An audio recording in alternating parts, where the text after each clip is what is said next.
Indie games have that special sauce, that nice, warm, homemade bun, the meats. And indie devs are hand sculpting these sandwiches and delivering them to your face hole,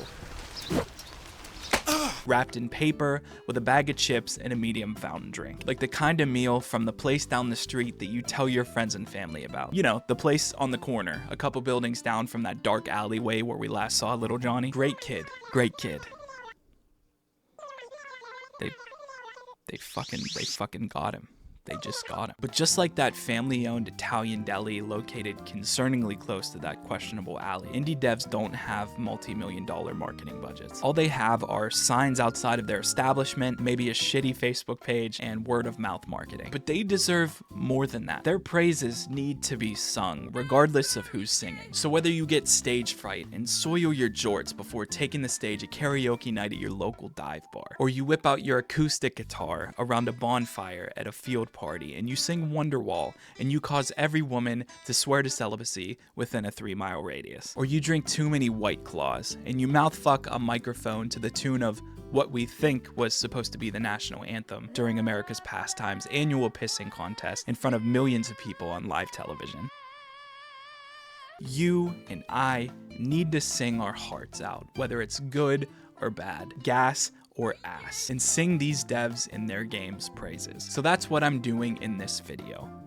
And that's what I did in my last video too. The link will be in the description, but I gave 5 must-play indie games for people that are burnt out on AAA games or that just need a change of pace. I liked making that video, and people seemed to like it, so I said, fuck it. 5 Whoppers and 5 more Whoppers. So here's fucking 5 more must-play indie games for people that are tired of the AAA scene's constant and, excuse my language, for lack of a better term, shitty poo-poo and subsequent apology/non-apology JPEG rigmarole. So let's get into the list. Just like in my last video, link will be in the description, I chose a different genre and vibe for each entry on this list to hopefully cover everyone's tastes. So without further ado, number 1 is OlliOlli World, developed by Roll7 and published by Private Division. This game is like if you took Adventure Time, Rocket Power. These waves are cool-o-rooney!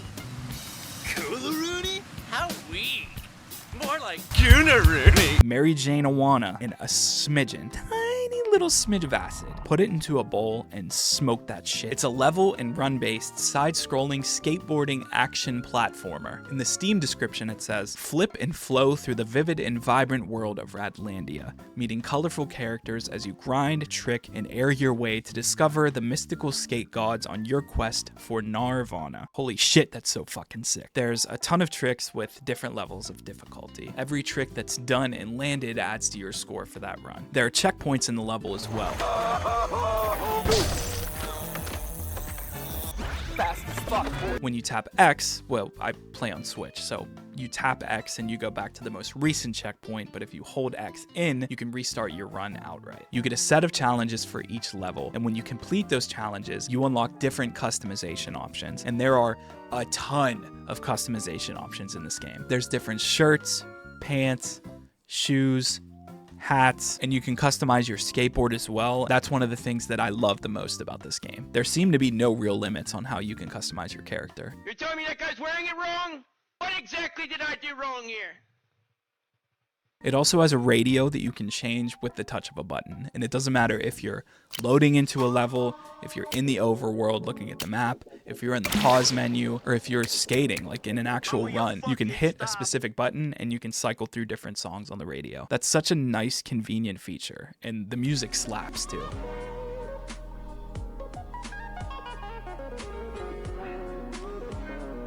With all the different ways you can customize your character and your board, the radio and how convenient it is to use and how good the music is, as well as all the different tricks you can do, it all makes for a really great skateboarding game. I've never landed an ollie or any trick in real life, but the Tony Hawk Pro Skater games really played a huge part in my childhood. And those games really set the tone for me, for an enjoyable gameplay loop and an amazing soundtrack. And Roll7 took that perfect formula and put their own creative spin on it with OlliOlli World. The soul to sell.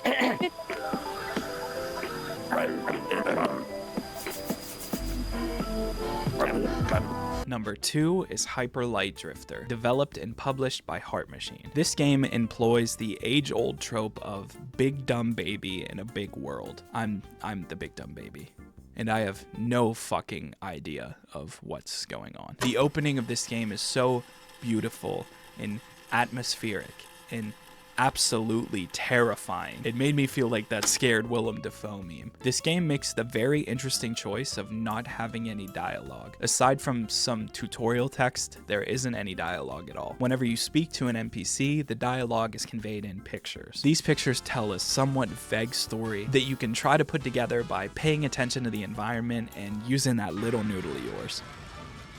There are some symbols and languages that you might be able to figure out, but there's very little that's spoon-fed to you, which adds to the dumb baby in a big world that I mentioned earlier. Like when you were 7 years old and your mom left you in the checkout line because she had to go grab a can of beans that she forgot, and the line's moving, you know you're gonna have to check out soon, but how are you gonna pay for it? You're 7 years old. You haven't gotten your allowance yet this week. Would that even be enough to cover it? You don't have a checking account. You don't have a debit card. You don't have any credit. You're 7 years old. Mother, please hurry up with the beans. I'm fucking scared.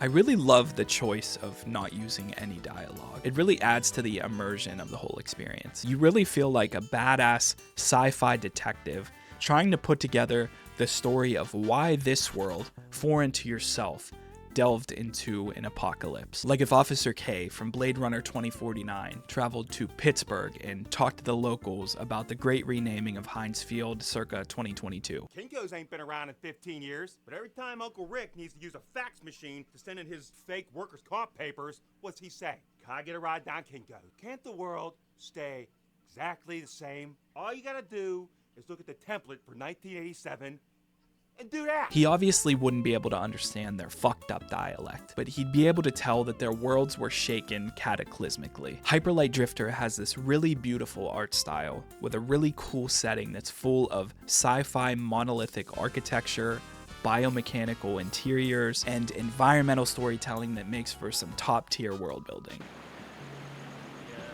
Yeah, they do this works good.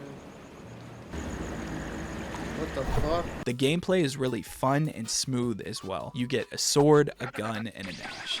You can unlock new abilities for your sword, like holding the attack button in to get a bigger spin attack, deflecting projectiles, You're not that guy, pal. Trust me.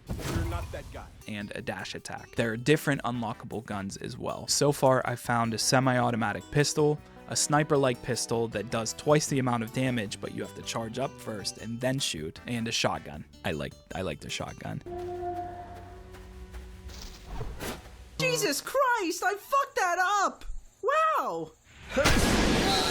See you later, stinky. Your guns have ammo that you can refill by hitting enemies or destructible objects in the environment with your sword, which incentivizes you to get in and fight close quarters, refill your ammo, back out, and hit them with some nice, hot, express shipped lead, baby.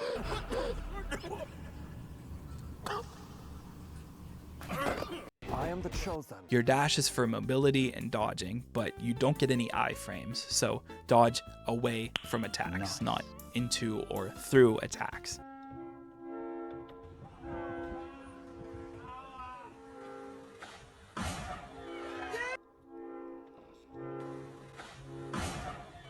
I'm talking to you, FromSoft fans.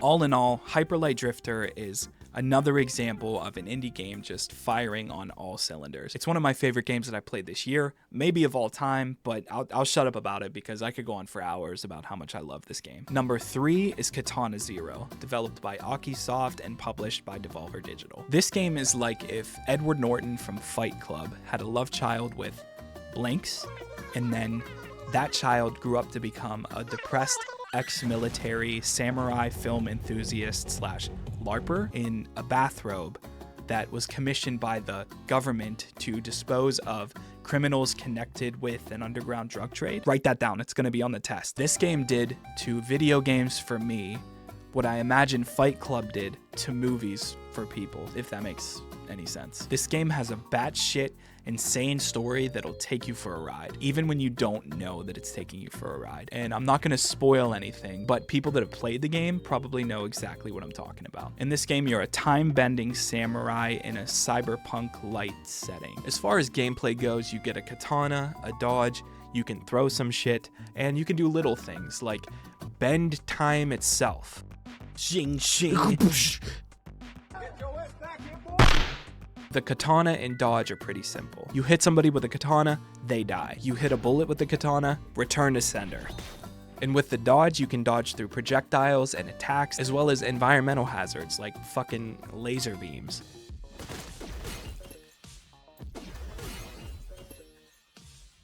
Jesus Christ. I'm fast as fuck, boy. Throwing shit is as simple as it sounds. You see something you can pick up, throw it.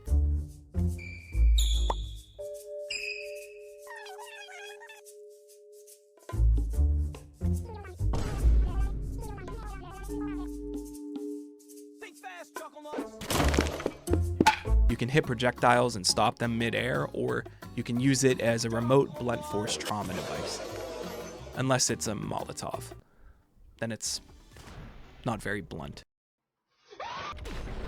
You can also throw things like smoke grenades to obscure vision. Now, all these gameplay features get more interesting and infinitely cooler whenever you sprinkle in a little bit of time bending in the mix. It makes it so you can deflect and dodge things easier, but it also makes it look and sound so fucking cool.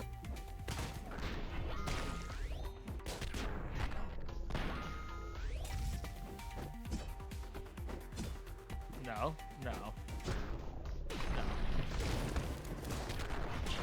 There's a resource bar that depletes whenever you use the ability, but then it recharges when you don't use the ability. This just makes it so you don't spam the ability and actually think about when you want to use it. Aside from combat, there's a really cool timed dialogue system as well. At the very least, this can let you RP as, good cop, bad cop, but you can also unlock a secret boss fight if you engage with this in a specific way with a specific character. There's also multiple endings that you can unlock in one playthrough, which I really appreciate. This game also has this really cool VHS aesthetic that's interwoven throughout the whole game. In the level select screen, the levels are literally VHS tapes with the writing on the side and everything. And when you pick a level, there's an animation of you taking the level and putting it into the TV. And after every section of the level, you get the option to re-watch your run of that section like you're re-watching a VHS tape. This encourages you to beat the level as efficient and to look as cool as possible, just so when you watch it back, you're like, that was me, motherfucker, I did that. There's also times in the story where you'll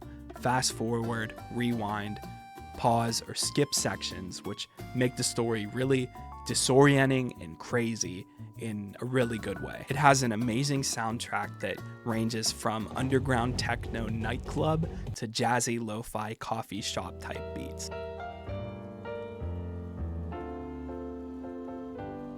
I'm not very good at describing music, or really anything for that matter, but just know that the soundtrack fucking slaps. As a whole, Katana ZERO is a mind-bending, heartwarming / breaking 5 to 6 hour romp that I'm confident anybody would enjoy. And with it being so short, it makes for a really good palate cleanser in between bigger games. Number 4 is DREDGE, developed by Black Salt Games and published by Team 17. This game embodies that feeling of whenever you were 6 years old and you were in your basement and you turned the lights off and you got scared of the dark and then you ran up the steps like a fucking horse girl.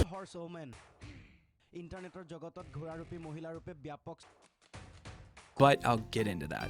In this game, you get this dinky little boat and you sail around shallow and open waters, fishing for sea life and dredging up materials and relics from past shipwrecks. It has a pretty simple, chilled out gameplay loop. You sail around and you fish and you dredge things up, and to do so, you engage in this pretty simple mini game but it changes depending on what kind of fish you're trying to catch or what kind of material you're trying to dredge up. You take whatever you find back to town, exchange it with the corresponding vendor, and then you take the money you made or the materials you found and use it to upgrade your boat and your equipment. It also has your typical run-of-the-mill small town meddling with ancient eldritch horrors unfathomable to the human mind.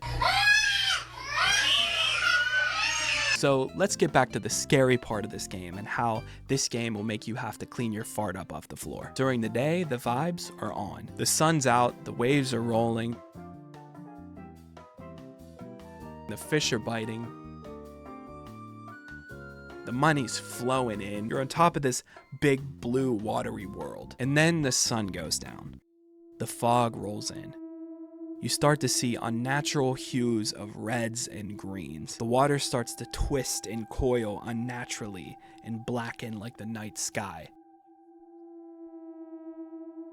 Jesus Christ, what the fuck? This game has some H.P. Lovecraft type energy that adds a tinge of horror that really elevates the experience, if you're into that kind of scary ass shit. But a cool thing about this game is that those themes aren't just for aesthetics. It adds to the gameplay in a really cool way as well. One example is you can find some mutated, fucked up looking fish, and then you can sell those fish for more cash.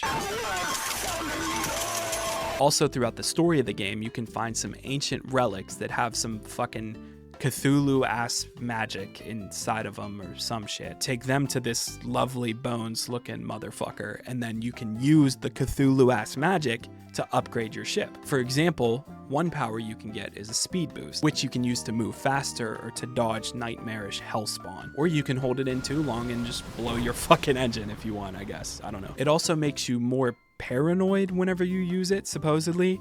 I haven't really noticed a difference of being more paranoid because I'm always fucking paranoid in this game. Another power that you get allows you to teleport back to Lovely Bones motherfucker's house, which is located in the middle of the map. This is the only form of fast travel in the game, which is fine because Black Salt Games made sailing across the ocean blue look and feel amazing and fucking terrifying.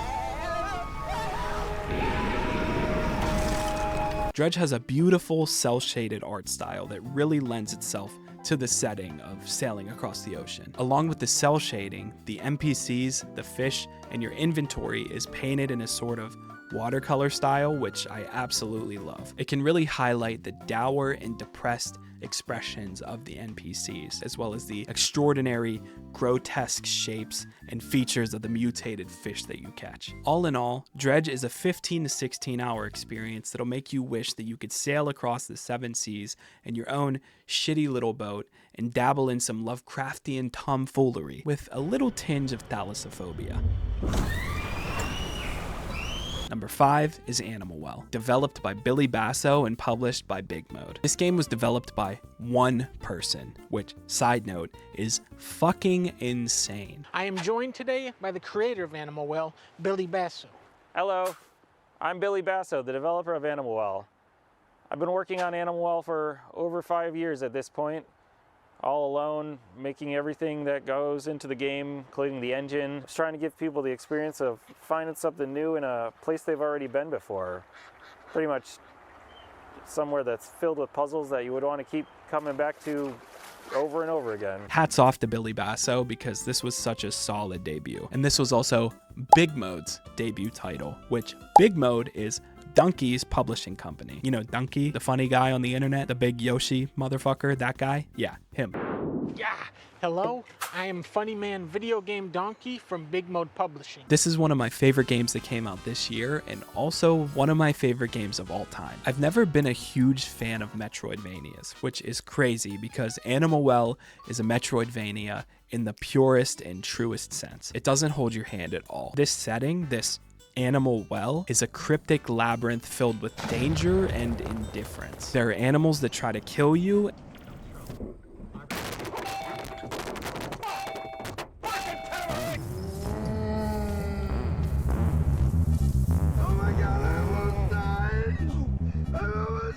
And there are animals that don't really even care that you're there. Unless you show them some sick-ass tricks that you can do with your yo-yo. They fucking love that shit. You explore this maze, solving puzzles and discovering new items that let you explore and discover more, just like any other Metroidvania.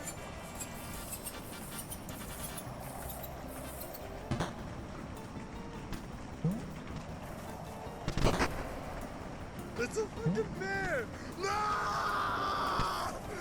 Oh, shit. The items you find, though, aren't weapons. They're just household items and toys that you would find around your house whenever you were a kid. Like a frisbee and a slinky and a remote and a yo-yo and a flute. Which reminds me of those wooden recorders that we would all get in school. Why did we fucking get those? To play hot cross buns?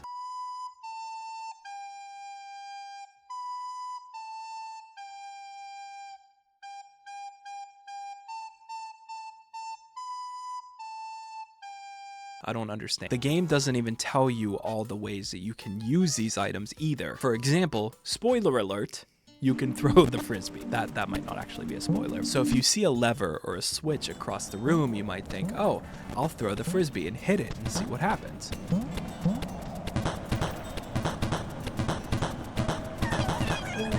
But I actually found out, and completely on accident, by the way, and real spoiler alert this time, you can ride the fucking frisbee.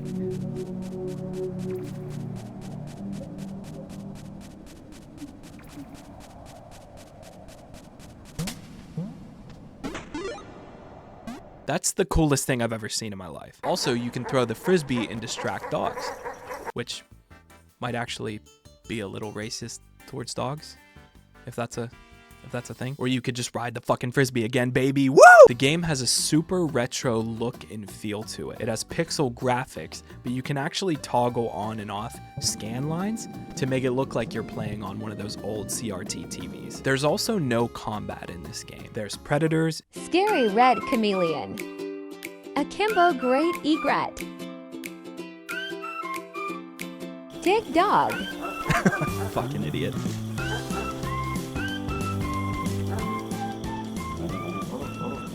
What the fuck is that noise? Is he beatboxing? Oh my fucking god, he's in the hole. He's in the hole. Somebody help, he's in the hole! And you're the prey. I can't get enough. Back with another. Holy shit, is that a bat? That's the scariest fucking thing I've ever seen. It's the circle of life, but there's no Hakuna Matata because I'm definitely fucking worried. On Steam, users have described this game with words like exploration, Metroidvania, puzzle, and pixel graphics. But I don't know why nobody described it as scary, because this scared my balls off. There's also a scary ghost dog. There's also a really scary ghost cat. Yeah, I don't know what to tell you, Chief. It's not even funny anymore. That's fucking scary as all get out. And it follows you across rooms. Oh, hell no, miss me with that shit. Which was later confirmed to be another ghost dog, which makes sense because it really only gets pissed or comes after you whenever you take its frisbee. Which, now that I think about it, it actually might kind of be racist towards dogs, but I still call it a ghost cat. And then there's this guy, who's actually pretty chill. He's a little shy, but he's cool. Animal Well evokes that feeling I had as a kid where the world was bigger and more mysterious. Bigger because I was literally smaller than I am now, so everything seemed massive. And more mysterious because everything was brand new to my soft, dumb little baby brain. This game rewards you for being curious, but instead of your big brother rewarding you by physically assaulting you for asking the same question 12 different ways, this game rewards you by giving you this baller ass flute. Listen to this shit.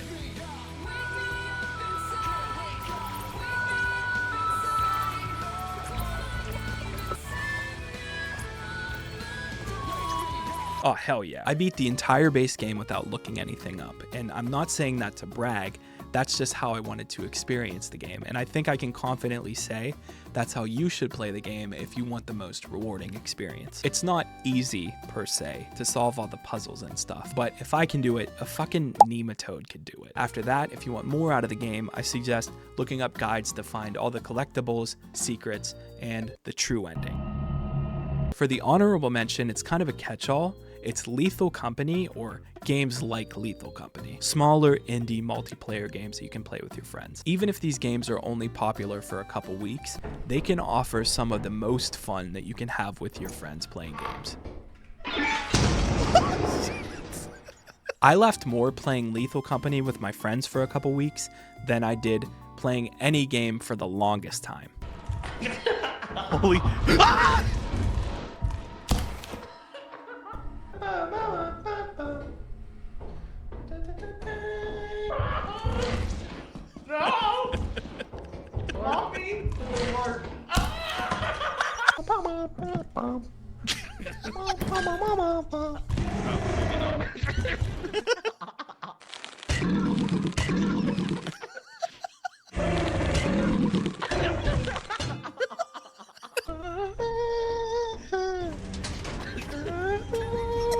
Also, a lot of these games have smaller dev teams, or they're even developed by one person, which all the more reason to support them, because if you support them, they're more likely to update the game and extend its life. These devs usually listen to player feedback if it's genuine and constructive, which could cause them to update the game and change it and morph it into a game that players enjoy even more. And that's it. That's the video. Those were 5 more must-play indie games that you should play if you're tired of AAA games or you just need a change of pace. Let me know in the comments what you thought of my list and give me some more recommendations. What's your favorite indie game? What's a hidden gem that people haven't mentioned in a video yet? I loved seeing all the recommendations in the comments of my last video. Look at me in the description. And I definitely plan on checking out all those recommendations that you guys gave me soon. Lastly, if you made it this far in the video, thank you. I really, really do appreciate it. There are a million different videos that you could have clicked on or you could have clicked away at any point. So it really does mean a lot if you stuck around and watched this video. So once again,